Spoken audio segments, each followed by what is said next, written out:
Welcome to CSB Collaborative. My name is Kellee Evans, personal banker here at Community Savings Bank, and I am excited to host this episode of CSB Collaborative.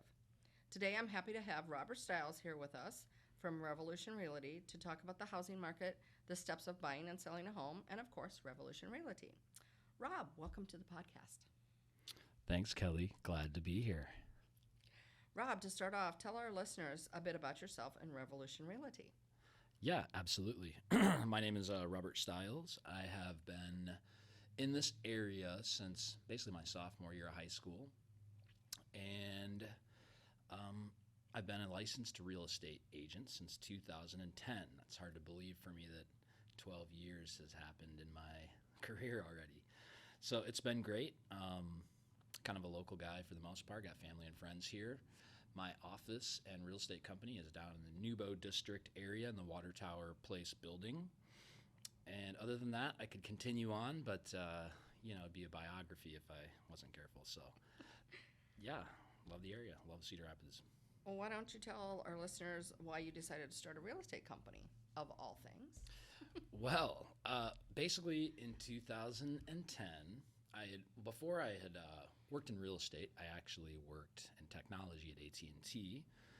And believe it or not, in 2010, you could only have, I want to say, 8 photos on the MLS. So that was before kind of, Zillow was like a dominant power, and Trulia was there, and Facebook, agents didn't even use Facebook at that time hardly. I remember when I worked at another company here in town, we had our meetings, and some of the agents were kind of on a peer board, and they were talking about how they were starting to use Facebook, and I was already using it, and I'm just like, wow, like we are way behind. So I, kind of came into an industry at a time where things were starting to turn over in terms of technology and just the way that things are, happening in the industry. And coming from my own background of having a little bit more tech savvy understanding, I didn't know, necessarily what needed to be changed so much or what opportunities were out there. But I just knew that it seemed like this industry in general was really kind of behind the 8 ball. God, it was 2010. And that seems like so long ago, but we were still doing pretty good. And a lot of it was, just so old school that, I don't know, I just kept kind of figuring out, hey, what do I want to do? How do I make real estate work for me? Do I just track down the, old ways that every other agent is going about their business? Or is there another way that works for me? And so I was in the business for a couple of years, and, I wasn't sure what I really wanted to do with it, like I was kind of saying. So I went to another firm, and that one was pretty good. It was a smaller firm, so I was able to work more closely with my broker at the time, kind of get a feel for what, really is going on in real estate, right?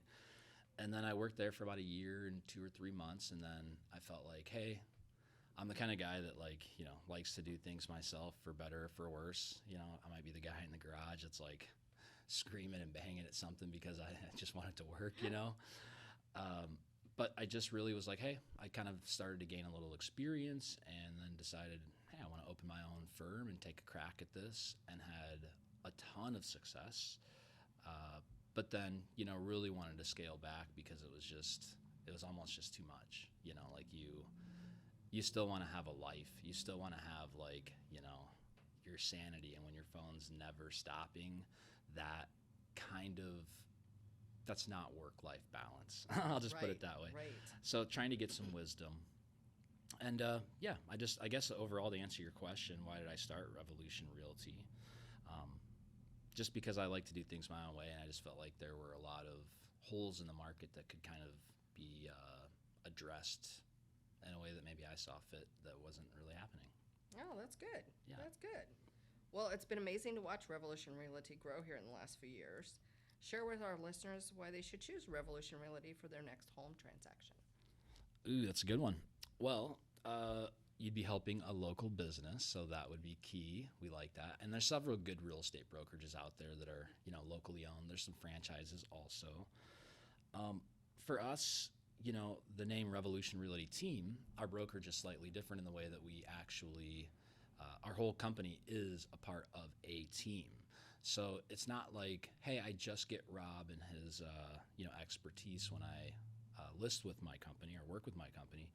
We have a good system, so you get a whole team working for you, and that's awesome because there's a lot of power in the team. We're able to extend and do a lot more when we leverage those others around us. That's a good idea. That's a good approach.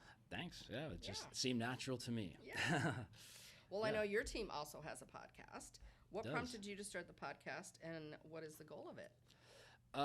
Yeah, no, that's great. The podcast is really to be able to, help share and educate with what we know. I know reality series and stuff like that have been really popular, in the last 15 years or so. And I think that people like that because they get a chance to kind of, see inside of something that they don't normally have a chance to see. Mm-hmm. So with real estate, we're the experts, and it's nice for us to just be able to talk about what's happening in the market, amongst other things. And also, it's a great platform for our guests, like you had come on, and that's great.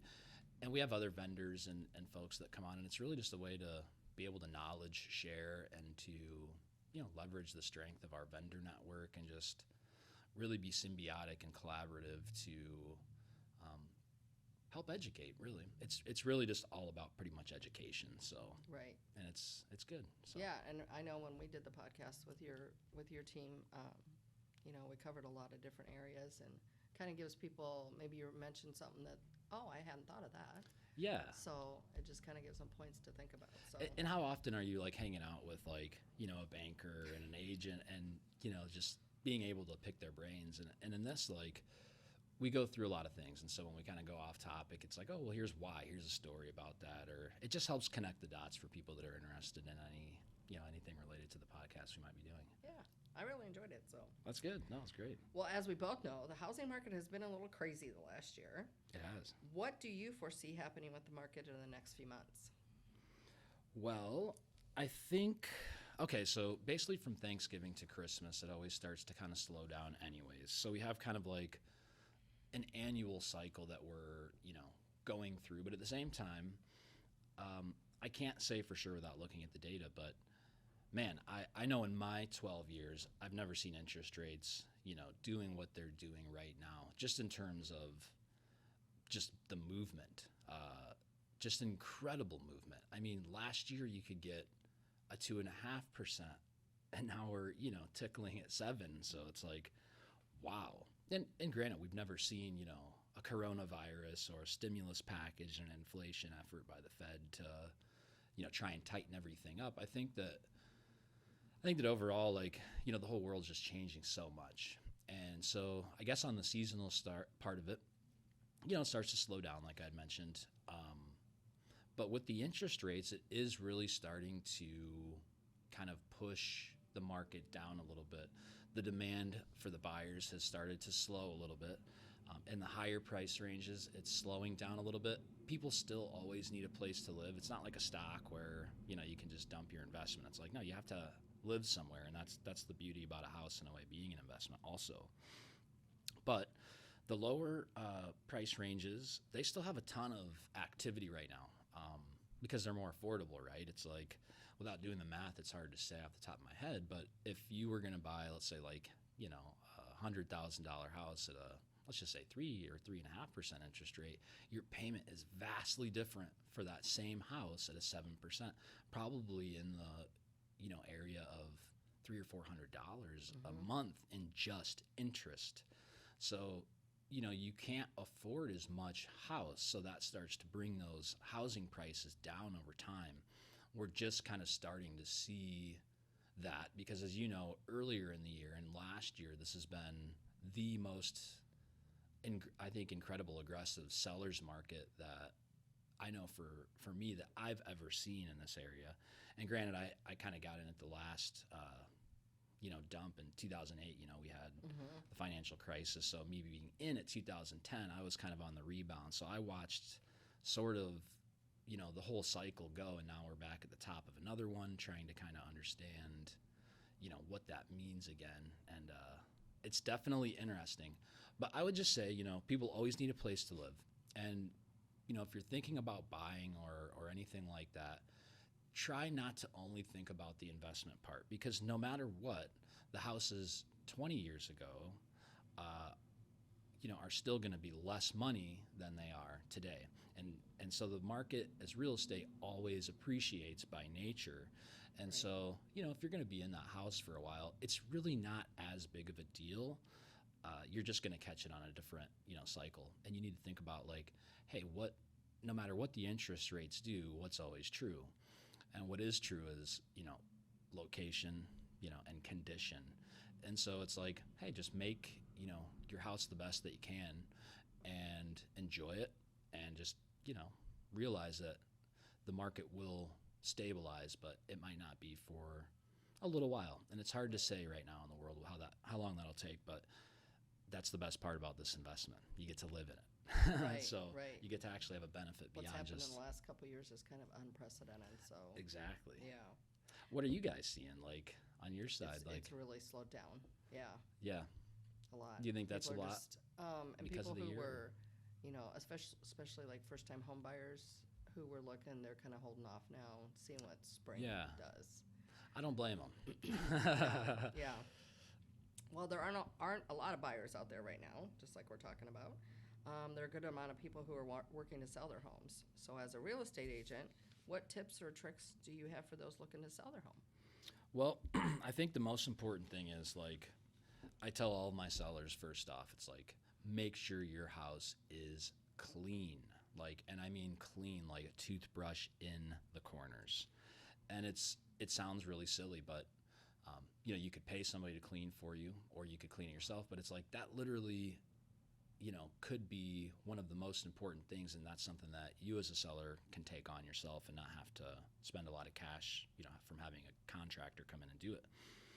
And what I've seen in my time is the houses that are the cleanest, even like, a house that's really dated, like let's say like your grandma lived there and grandpa, but they just took absolute pristine care of this place and it's clean. Somehow those houses sell for like just as much or more than the, house that might be slightly, better in footprint or square footage or whatever. But people just unconsciously know, hey, this has been maintained. This has been taken care of. And when it's clean and there's nothing to like, all the perimeter and the cracks look good, it's like people just automatically kind of understand, hey, this is okay. This isn't a big deal. And so I think for starters, cleaning. And then I feel like cleaning is pretty synonymous with painting also. Our eyes are naturally going to pick up on contrast when we walk into any kind of a space. And if that contrast isn't planned, then it's probably like, a nick in a wall or dirt or something. And we just see that. We might not look at it and be like, oh my God, I don't want to buy this house because of that. But if we see a lot of those things as we come by and go through a house, then it all adds up. And, you don't want to leave it to somebody else's unconscious, understanding or lack thereof to be the dividing factor in why your home isn't selling for as much. And doing those things, your house will sell for a lot more money and for faster anyways. So those are two easy things. But other than that, it's like, just make sure you get a good agent that understands the market. And looking at the MLS, I've been seeing a lot of listings starting to kind of sit there a little while. And I think that's because a lot of agents have been so, pumped up on this ramp up. And it's like, oh my God, we can list for whatever we want now. And there's so much buyer demand that it's like, it's a bidding war. But now that's tapered off. And so you can see, well, hey, these listings are starting to sit. It's not just 10 days on the market or 0 days on the market. It's like, hey, it's 30 days or 20 days. And a lot of that's because sellers haven't gotten caught up either with understanding where they are in the market. They're just like, hey, the market's been the best and we're at the top of a cycle. But, make sure you have an agent that can explain what the logic is about why they're pricing it where it is.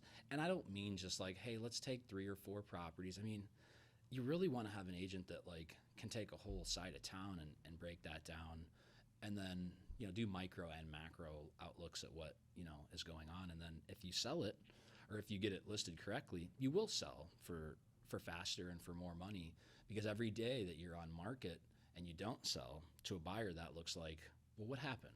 Why haven't you sold? because the demand is still there to absorb, within that buyer demand. If you're priced right and it's clean and the location and all that stuff is good, you'll still go really fast. Yeah. You just got to make sure that you're, being realistic about it. And, Right. if you start priced a little high, that's all right. Not too high, but, you want to test the market, but make sure you make your adjustment, I would say, within the first or second week of, what it is, if you wanted to try and take a shot at something a little higher. But if you haven't sold, you want to get it right. So, and spring market's right around the corner, so we'll see what next year holds too. Yeah, that's good advice. But yeah. Your team uses a lot of forward-thinking technology such as interactive 3D open houses, lead generation tools, and electronic signature program. Want to tell us a bit about that? Yeah. Again, we live in a really awesome time technologically. And, the 3D houses or open houses are really cool because, heck, man, you can, this is insane. It's you can literally, tour a house from your mobile device. Are you kidding me? This is just the most wild thing. And if you're really, savvy, you might actually even use VR to do that same tour. And you could literally be in the house from the standpoint of, a 3D virtual reality, or your mobile device, whatever. Right. But those things help out. Also, there are some other cool things within those programs where, let's say it's a new construction. You can go in and we can, tag all of the materials that they use. And so you can literally go in and just click a little link and, here's the material, here's why and what it's all about. And it's like a retail experience on some level. Wow, that's really neat. Yeah. As far as e-signatures go, I know that's been around a little while, but that has made life so much better because, God, we've sold houses to people or for people that were out of state that we haven't even met. And I know that sounds crazy, but think about the convenience for those sellers. They're just wow, I'm done and here's my check and damn, okay. Yeah, that's Sorry awesome. for the swear word there, but That's awesome. yeah, it's really incredible. So technology is great if it's leveraged correctly. Right. Anyway, yeah, Yeah, you guys seem to be really up and up on the technology, so. we like it. It's so awesome that you offer those great things to consumers. Let's talk a little bit about the home buying or selling process. Many don't know everything that goes behind it. Would you want to share with our listeners all the crazy stuff that goes on behind the scenes, the real estate agents monitor and take care of the selling buying process?